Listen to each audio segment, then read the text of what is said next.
خیلی‌ها که به روانشناس مراجعه میکنن برای اینه که دلشون میخواد تو زندگیشون موفق بشن. ولی تا حالا به این توجه کردین که اصلا موفقیت یعنی چی؟ موفقیت یکی از کلمه‌هاییه که محصول جامعه مدرنه و خیلی وقتا وقتی درونیش بخوایم بکنیم خیلی بی‌معنی میشه، چون نمیدونیم در واقع موفقیت یعنی چی. من اگه بخوام یه کلمه بهتری رو جایگزین کلمه موفقیت بکنم، اینه که هر کس اگه بتونه بر اساس خواسته تمامیت قلبش زندگی کنه و بتونه تجربه‌هایی رو برای خودش بیافرینه که با تجربه کردن اونا و با داشتن اونا توی زندگیش برآیند احساساتی که تجربه میکنه خوشایندتر باشه، اون وقت اون آدم آدمیه که سالمتره و مسیر درستری رو تجربه کرده.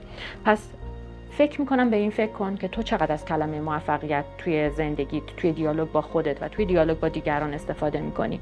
اگه این کلمه داره جلوی مسیر تو رو میگیره، مانع میشه برای اینکه بتونی حرکت بکنی، میتونی متوقفش کنی و دیگه از این کلمه استفاده نکنی. تو کافی هستی برای خودت، فقط کافیه به قلبت نگاه کنی و مسیر زندگیت رو از تمامیتی که تو قلبت تجربه میکنی بگذرونی.